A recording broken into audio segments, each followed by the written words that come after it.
KPFA Radio presents Letters and Politics, a show that seeks to explore the history behind today's major global and national news stories. Hosted by Mitch Jeserich.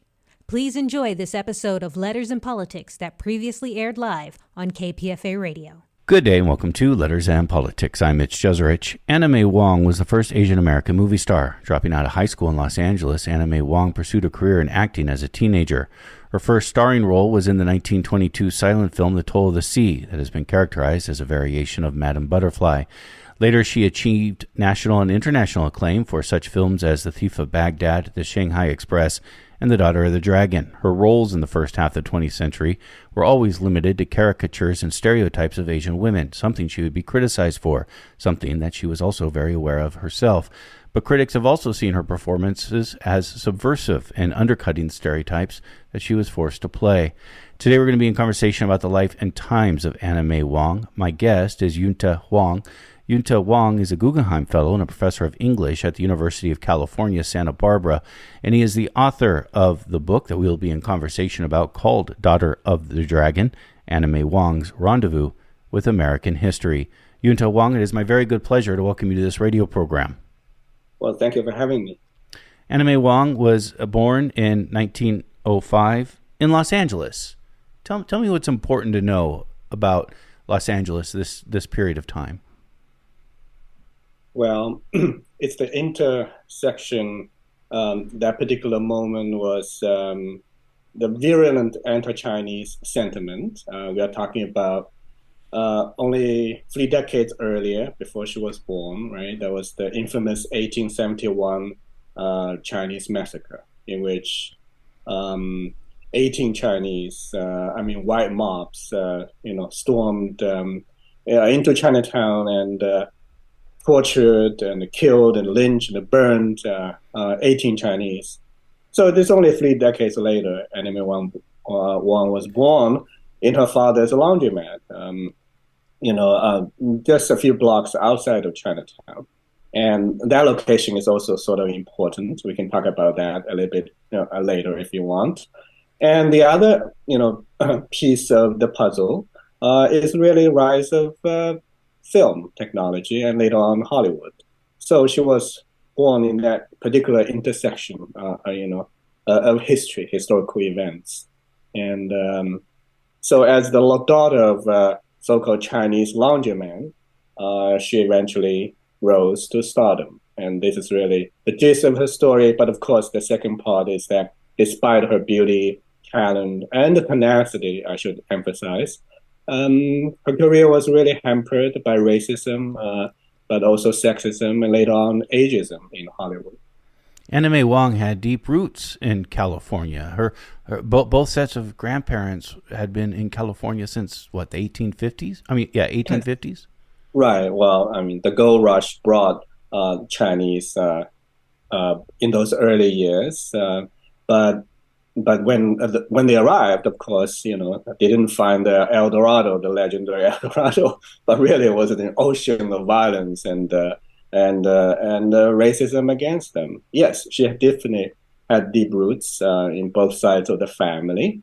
And so in some ways, as later manifests itself in her career, for instance, after she got a kind of her debut in Hollywood, and later on went on to really play a very elite role in, as you mentioned earlier, the 1922 Toll of the Sea.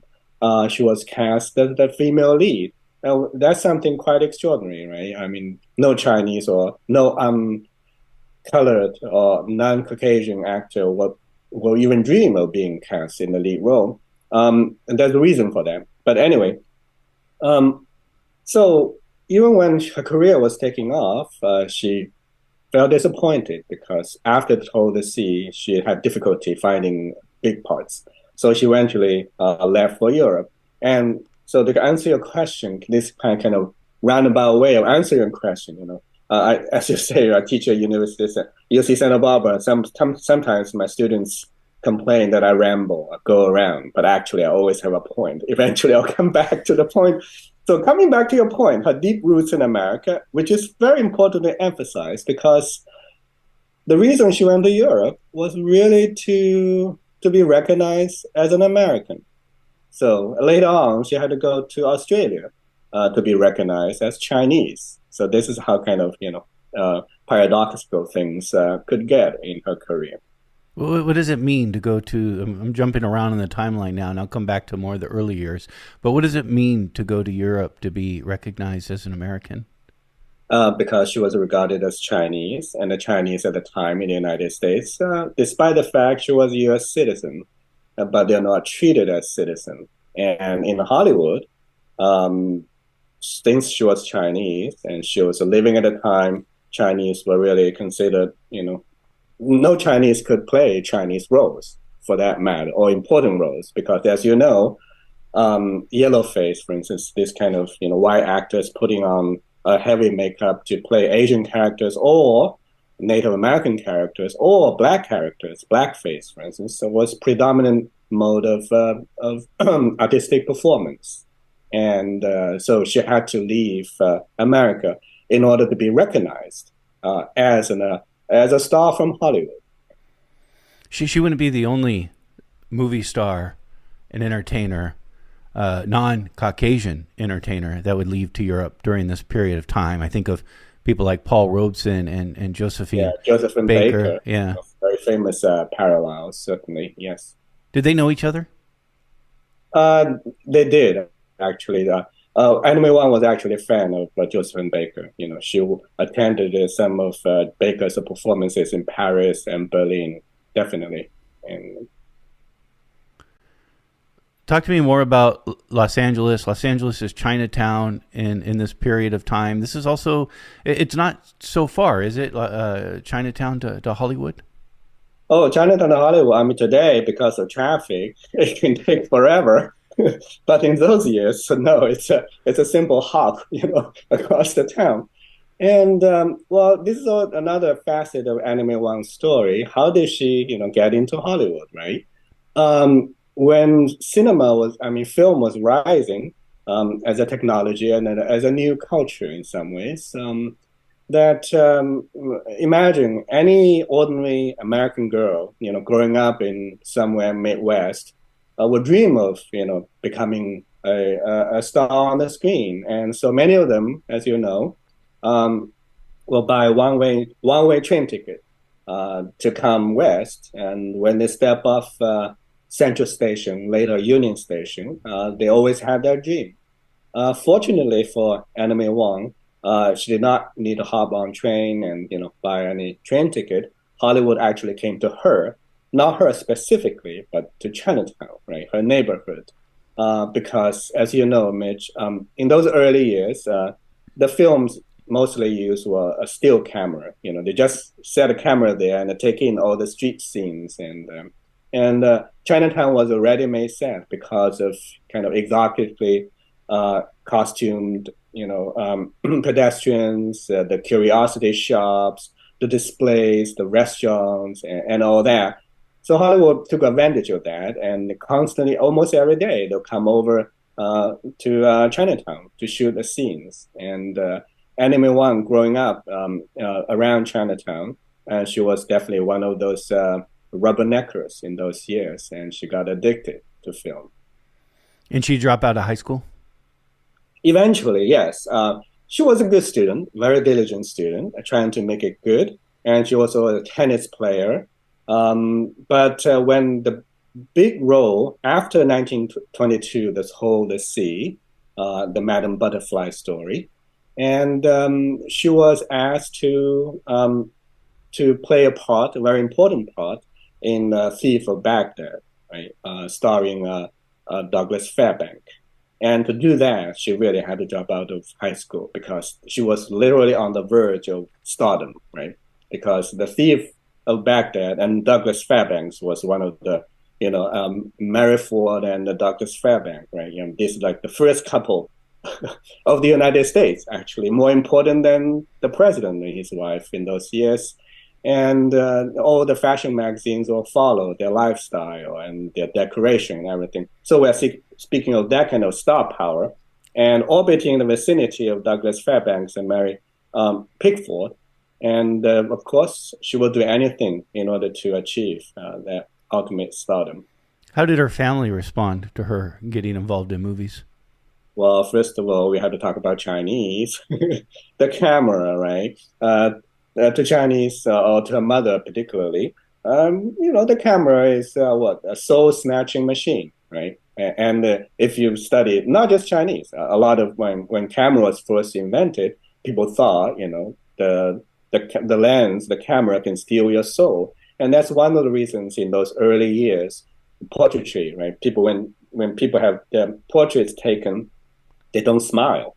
They look very serious because when you smile, you reveal your soul and you expose yourself. You become vulnerable. So her mother, I didn't know that. You're right. I mean, every old photo I ever see of my family or anyone's family, it's a very serious photo. It's not because those are really serious people that can take a joke, because they're actually afraid, right? The snap. I mean, all those new technologies, right? When radio was first invented, when they first tested on Brooklyn Yard, and people thought, oh, that must be an angel singing. And all those, the kind of spiritualism in those years was quite trendy, right?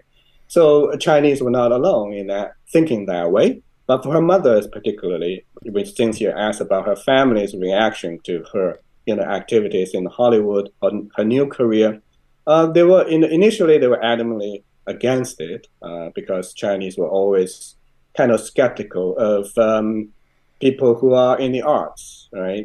Performers on stage and all that. And the film acting definitely is part of that.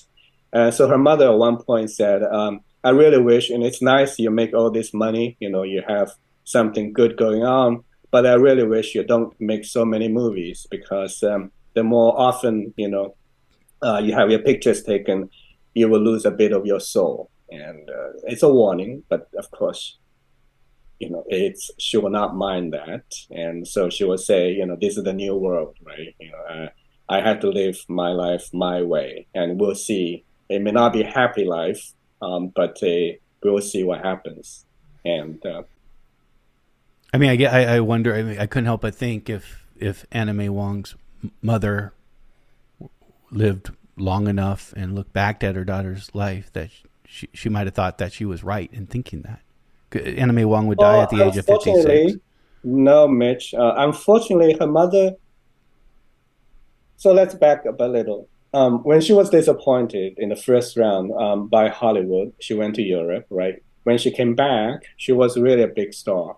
And she was doing a stage play on the spot.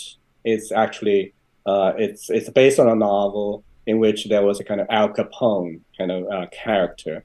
And she plays this, mobster's mistress.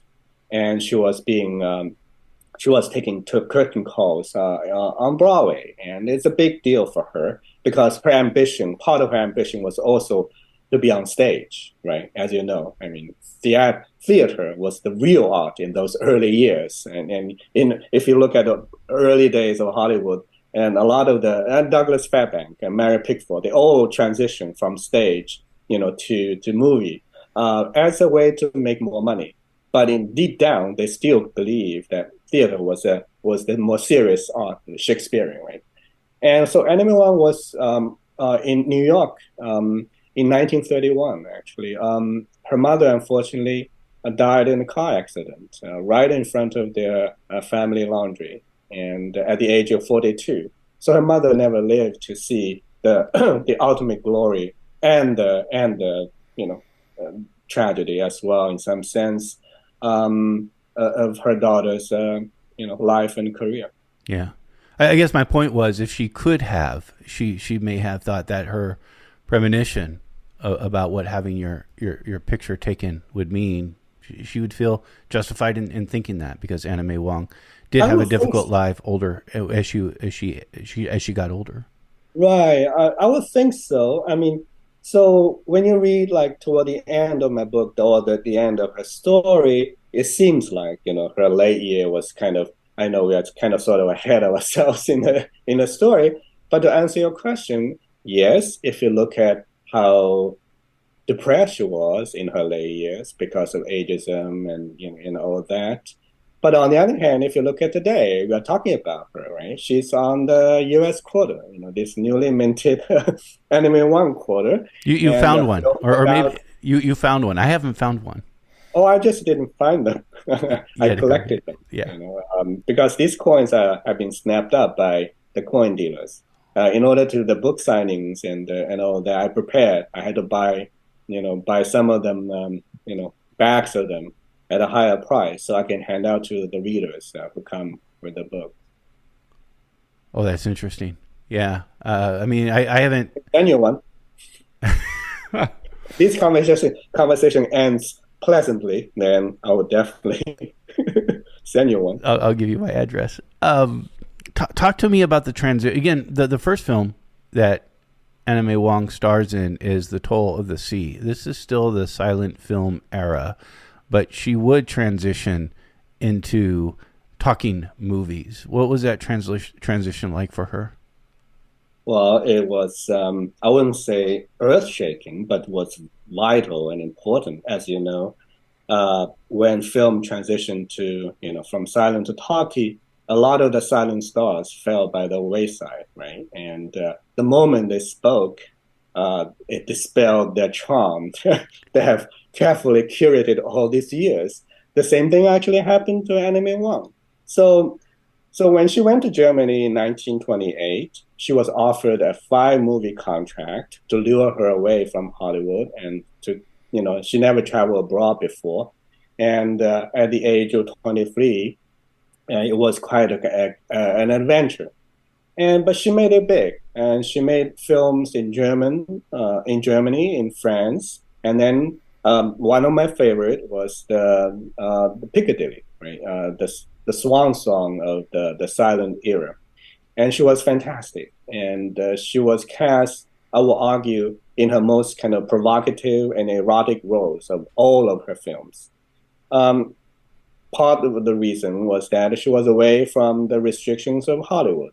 I'm not trying to suggest, Europe did not have racial problems. Far from it. I mean, when she got to Weimar, Germany, and we are only talking about a few years before the rise of the Nazis, man in brown shirt and jack boots with billy clubs will rise in a few years, come out from the shadow and into the streets.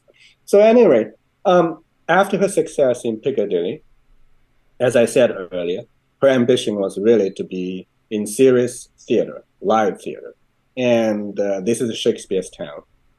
Fortunately, she was offered a lead role in a play called The Circle of Chalk. And the moment she stepped on the stage and started speaking, the audience was still definitely charmed by her beauty, her performance. And those years, British fans, I'm not talking about like Beatle fans, that kind of craze, but still she was mobbed by fans, and the British young women will wear this kind of Wong bang, right? The haircut, she has the kind of straight, bang in the front and the straight in the back as well. But also, they also put on makeups, in a kind of ivory makeup to do this kind of Wong complexion. So we're speaking that kind of star power. So, but the minute she stepped on the stage and is starting to speak, she had this. That's why being born in California is important, because she had this California Valley girl accent, and the British critics, they were appalled. I mean, this Shakespeare's town, you can't do that, right? You need to have this kind of clipped British accent, and then, and as you see, this is also the moment when film made the transition to talkie. And she realized in order to survive, she needed to have a different kind of accent. So she spent a lot of money hiring a coach, a tutor from Oxford University. And eventually, as you see, her transformation. So she left New York in 1928 and returned 2 years later in the depth of Great Depression. So she left America as like a flapper and a young girl wearing chic clothes. But she returned on the New York dock 2 years later wearing, European fashion clothes and sporting an upper-class British accent. And so she's quite I would say, talented in terms of transforming herself, turn herself into a different kind of, performing different kind of identity, and as a required of her art and her career. You mentioned the flapper look. This is a look that we see in photos of women in the 1920s, sort of a style that she was one of the first to really push, wasn't she?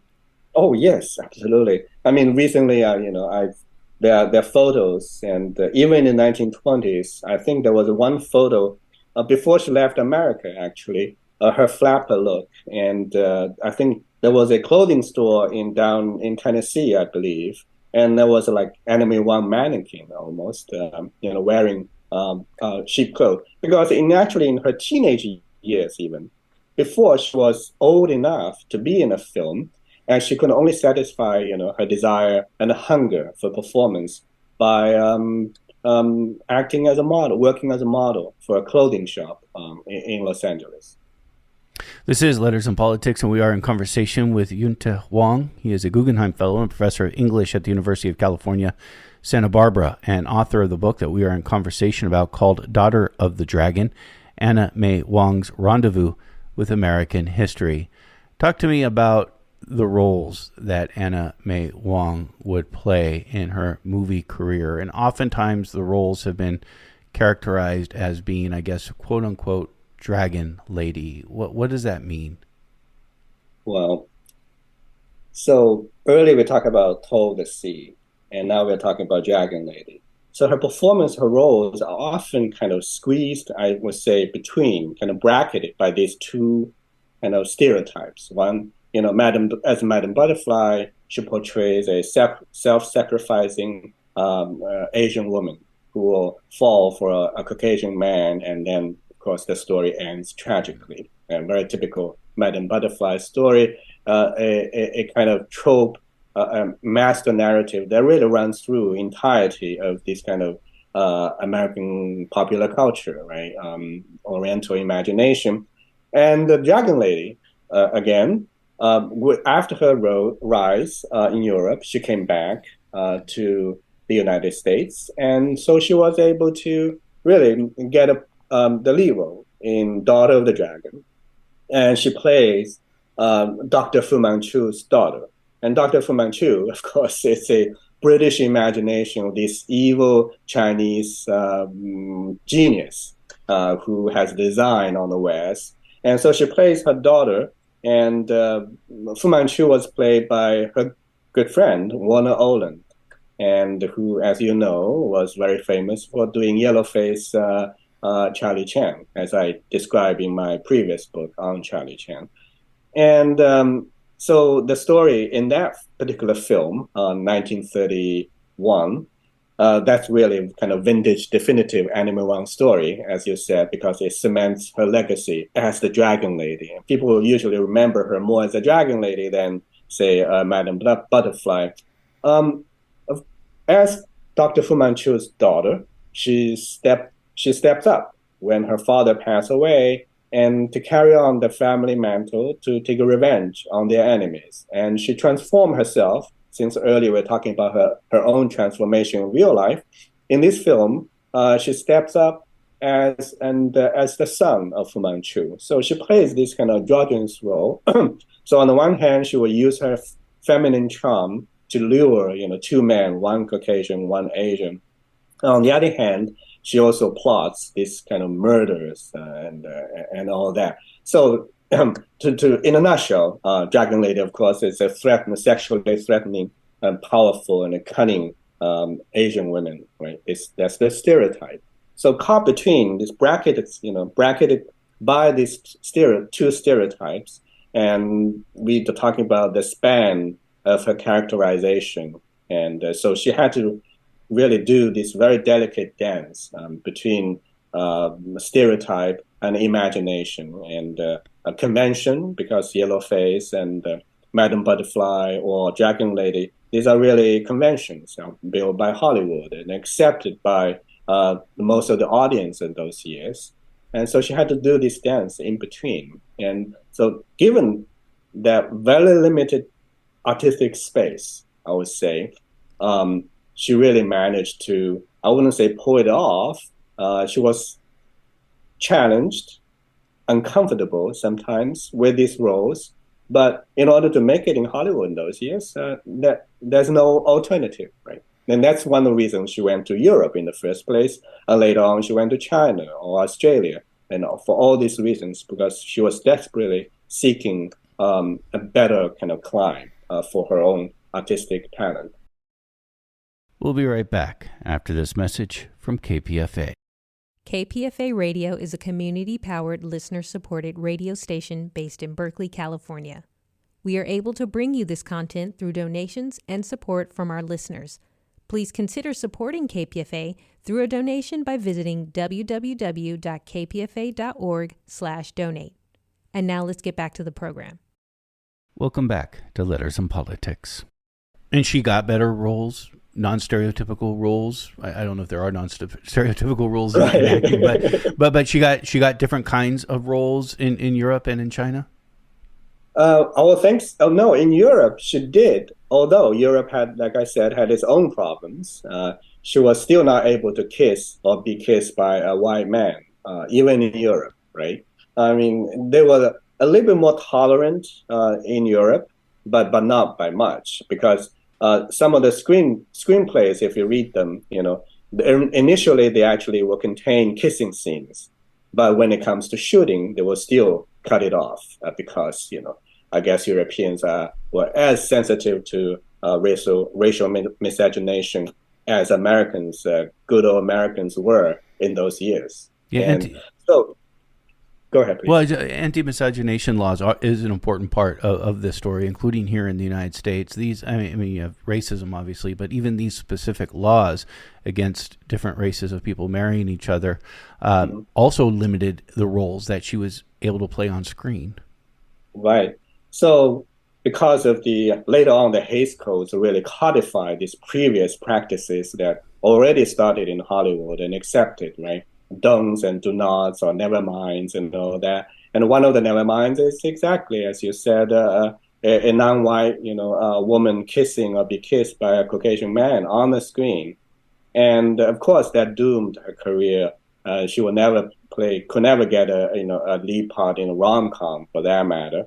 And The Toll of the Sea was really the only exception. And do you know why? Why would she be cast as the female lead in a sort of like a tragic romantic story, right? Well, the reason actually is quite simple, although somewhat cynical, is that Toll of the Sea, made in 1922, was really the first Technicolor film. And in order to test the effectiveness of color, they needed so-called real Chinese actors to be in these characters.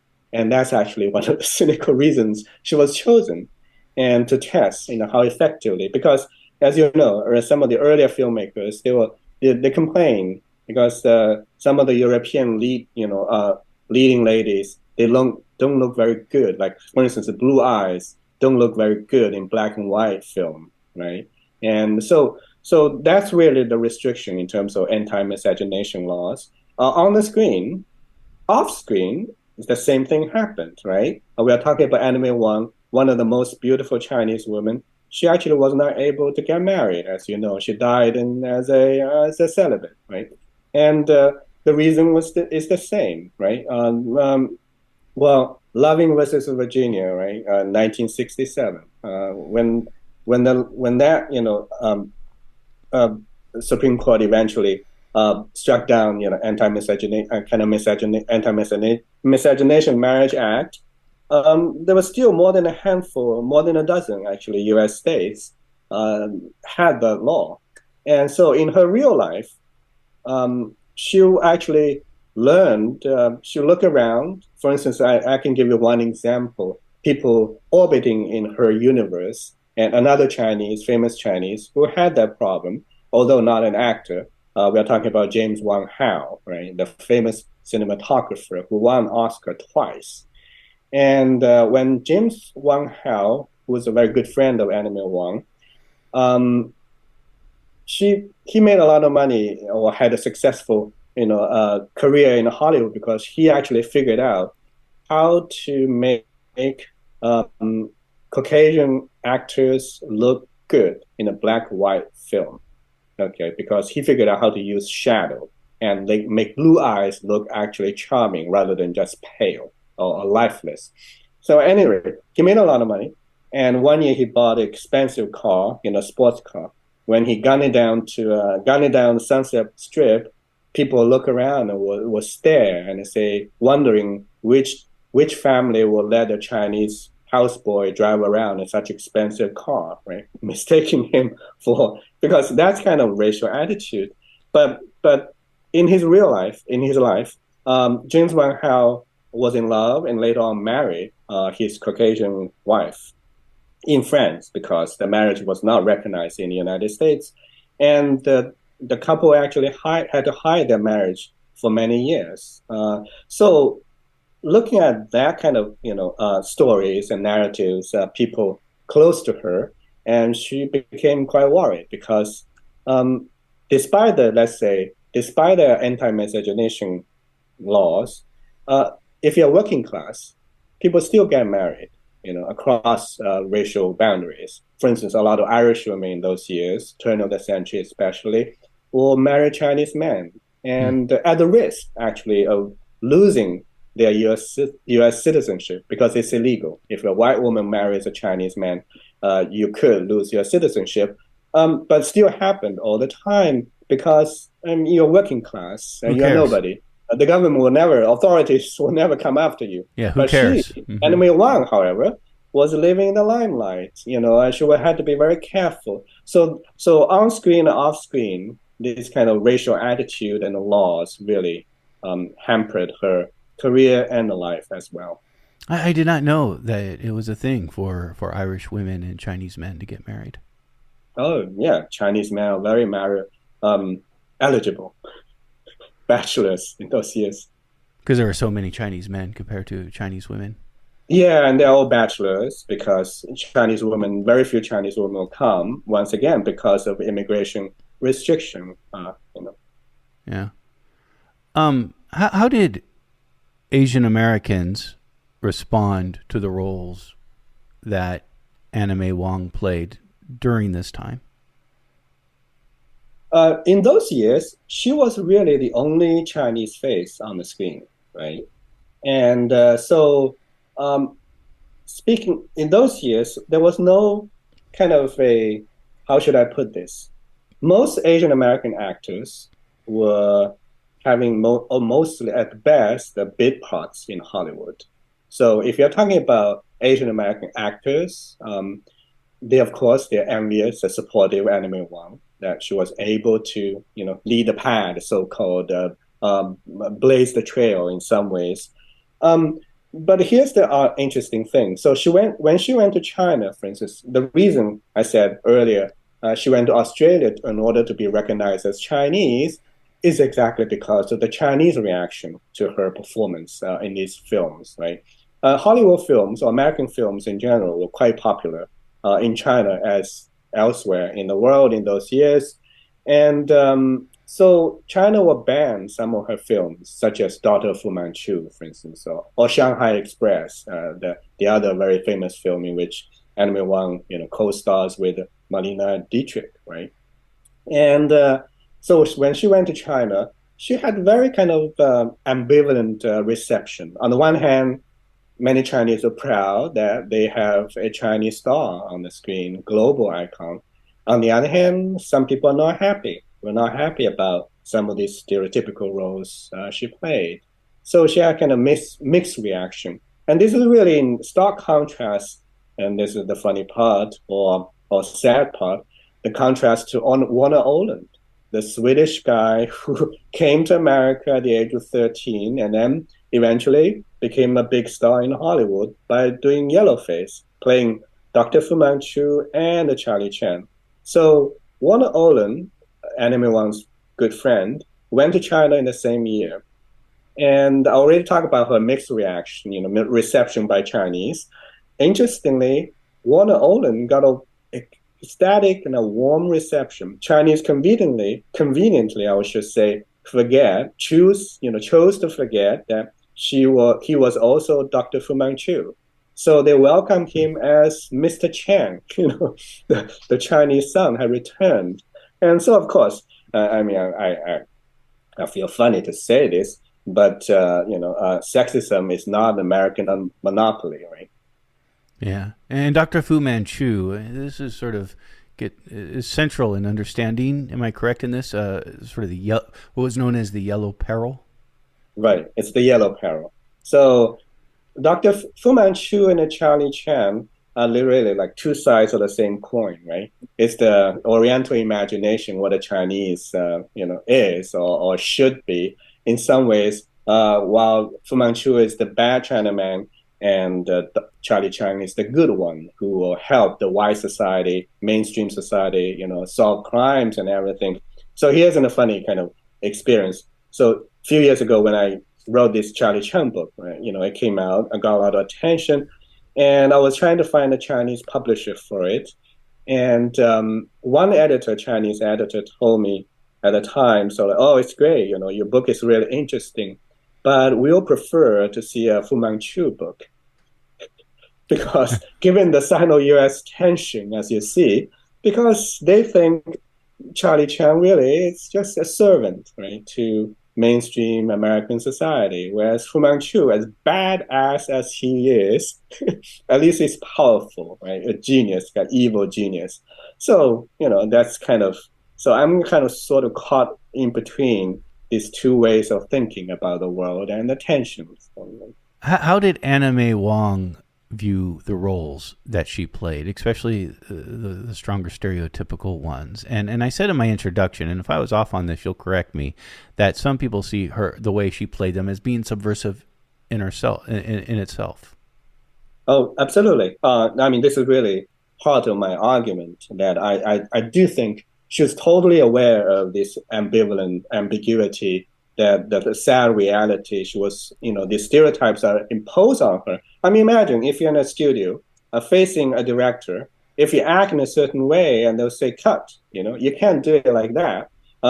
Just give you one example, simple example, not just in terms of acting, it just seems like a stage design. So when she was in Shanghai Express, again, starring next to Marlene Dietrich, playing second fiddle to this German star, she actually is very good. I will argue she held her ground. She at least as good as Marlene Dietrich, if not even better in some way, depending on what you like. If you like film noir kind of gun-moil character, I think she's totally far better than Shanghai Lily, played by Marlene Dietrich. But just one example, for instance, Joseph von Sternberg, the director of the film, he designed the train, the Shanghai Express, in a particular way. And he even hand-painted the train a certain way in order to fit his own imagination. So as Chinese, Anime Wong went over and said, well, this doesn't look like a Chinese train. And Sternberg said, well, this is what a Chinese train should look like. So we are talking about this kind of artistic environment in which stereotype versus subvention kind of up against each other, right? Facing a powerful director who can determine your career and or begin your career. So she was really, forced into this very limited space. So I think her story, we need to step back and think, put her narrative in a much larger context and say how this, daughter of a Chinese laundryman can rise to the occasion despite all the restrictions and cards are literally stacked against her in terms of the freedom to perform and what choices she could make. Those are very limited choices. So if you look at her narrative, her career, and from a larger perspective, you understand actually how hard she fought for all this. And that's the reason, for instance, 100 years after her debut in Hollywood, 1919, Red Lantern, right? That's when Anime Wong debuted as a uncredited, unrecognized, actually, extra in that film. 100 years later, Lucy Liu, the other Chinese star, Kill Bill, Charlie's Angel, and everything. And by the way, Lucy Liu also got the same kind of criticism for playing this stereotypical dragon lady characters. Yeah. When Lucy Liu had her star installed on Hollywood Walk of Fame, if you look at the clip, the video, she actually thanked Anime Wong for blazing the trail for Asian American actors like her, despite the tremendous obstacles erected by the industry and by the culture in general, that she made it. So she said, I want to thank Anime Wong, not necessarily my great aunt, but she's definitely one of my, predecessor, braving the storm and everything. So I thought it was a very kind of touchy moment. Anime Wong would sign off on some of her correspondence with "Orientally yours," right, which was meant tongue-in-cheek. Oh, absolutely. So one of the things, or I should say discoveries I made in this book is that I found out, despite the fact, she never really graduated, she barely graduated from high school, but she was actually a great writer. The term you just, quote, "Orientally yours," it's really kind of parodic. She told, it really captures her entire kind of mentality and psyche really well. On the one hand, yes, she understood she was looked at as an Oriental woman, attractive, but forbidden, right? And therefore, she was kind of teasing way, say, "Orientally yours." Tell me about the film, The Good Earth. This is a film that she does not star in, that she's not in it at all. The Good Earth is about Chinese farmers, and right. This is a film she very much wanted to be in. I would like to retitle as "Not So Good Earth." So, The Good Earth was really in the 1930s, based on Pearl Buck's award-winning novel about the rise and fall of a Chinese farmer, Wong, and made in the middle of the Great Depression and Dust Bowl. The Hollywood studios thought, what Americans will not like a film or cannot relate to a film like that? So it was one of the biggest ever kind of mega China film those years. And Anime Wong, this is the equivalent, say, the Barbie film. Everybody will be talking about it, waiting for it to come out. It took years to make as well. And the studio hired an army of coolie laborers and to carve a California hillside and turn it into rice paddy. Took them 4 years. That's how kind of investment, right? It was. So Anime Wong, having played in so many films, having had pretty successful career and the most recognizable Chinese star on the screen, she really won that part, of course, as the female lead. And unfortunately, again, we are talking about the 1930s, and Chinese were really still regarded as too Chinese to play a Chinese role, right? Including the train. Wang Sternberg has his own idea, and the same thing, what a Chinese should look like, according to Hollywood imagination, and the same way American popular imagination, she apparently does not fit. And so when the male lead was decided already, they gave it to Paul Mooney, an Hungarian actor, Hungarian-Austrian actor, I believe. When he was chosen as the male lead, Anime Wong knew that she would never get a part. And so she was really disappointed, certainly. And as, and it's not just her alone, because the film historians today still talk about The Good Earth in the sense what a big insult to the Asian American community it was, because the film ended up casting predominantly, Caucasian roles, leads, right, including Louise Rayner. To her credit, she was actually very good in the sense she won an Oscar for that role, right, the yellow face role. And most kind of so-called real Asian actors were all put in the background, mostly as ambience. And so I remember one film critic said, this could have been our Gone with the Wind, but it never happened. And as a result, Anime Wong was utterly disappointed, and she left for China in 1936. Did her sister play a small role in this film? Well, that's another tragic aspect of this. Mary, her younger sister, managed to get a very small role as the young bride.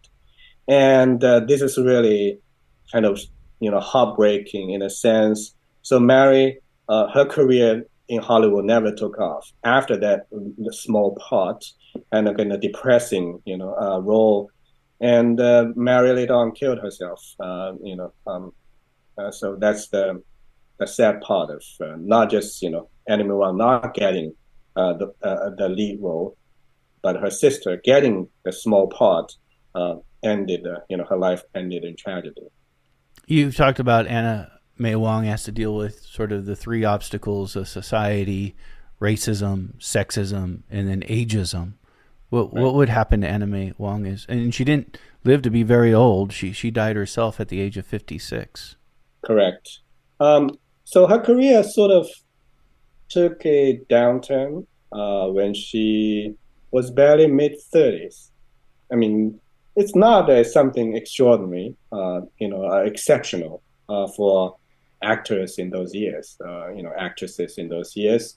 And my book also draws quite a few parallel examples. But the closest parallel I want to draw was really Sunset Boulevard, right? Based on sort of like a life of Gloria Swanson, Norma Desmond. So we can picture Anna May Wong's later life in LA, the big nowhere. And the very few, it's like fishing off season, occasionally there were parts that come to her, but those are not really very good parts or big parts. And so she was really in deep depression and took to the bottle. So she suffered from alcoholism. And eventually, so she went through the 1950s, the post-war American kind of affluence and stability and all that. There was also the depression as well. So she would have, a drink in one hand, a cigarette in the other. And she eventually died of a heart attack at the age of 56 at a home in Santa Monica. But the important thing to add is that she was always, just like Norma Desmond in Sunset Boulevard, and actresses who suffer from ageism, they always dreamed of this big comeback, right? And Anna May Wong is the same. She wanted this big comeback, and she eventually got it, or almost. And she was actually given this role in The Flower Drum Song. And this is a Broadway show, right, adapted for the screen. And having missed The Good Earth, The Flower Drum Song would have been her big comeback in the fashion of Norma Desmond. So when she died of a heart attack, the film's screenplay was actually lying right next to her. And she was diligently working on the screenplay. Actually, the film would have started, shooting just in a few weeks. And unfortunately, so I will call her in the honor of her tremendous career, but recognizing all the cultural elements we have discussed, I wanted to call her the star coolie in Hollywood's dream factory. And this is, again, it's kind of tongue-in-cheek, term to call her a star coolie, because the irony, the deep irony of her story. Star coolie, meaning like the coolie workers. Yeah, coolie worker. Because as you know, she's not just a film star. She's also a fashion icon, right? She had this kind of uncanny ability to turn working class aesthetics, such as coolie hat and coolie jacket, into high class fashion. So that was part of the fashion. Pictures of her, right? That was part of the fashion. Absolutely. That's important. Mm-hmm. I'm sorry, go ahead with what you were saying. I just wanted to underline that. No, I'm just saying, they had the coolie hat, and when she wears these working class, symbols, she kind of uncannily turn them into high class fashion. And that takes a lot of, ingenuity and imagination, certainly, right? But was that part of the flapper look? That's less a flapper look, actually. It's more high-class fashion. She introduced, for instance, qi pao, the Chinese women's robe, called cheongsong. That's another term for it. And it became quite trendy after Anna May Wong sported this, Chinese clothing. Yunte Huang has been our guest. Yunte Huang is a Guggenheim Fellow and a professor of English at the University of California, Santa Barbara, and the author of the book that he has joined us to talk about. It's called Daughter of the Dragon, Anna May Wong's Rendezvous with American History. Yunte Huang, I've enjoyed our conversation very much, and I thank you for taking time to talk to us today.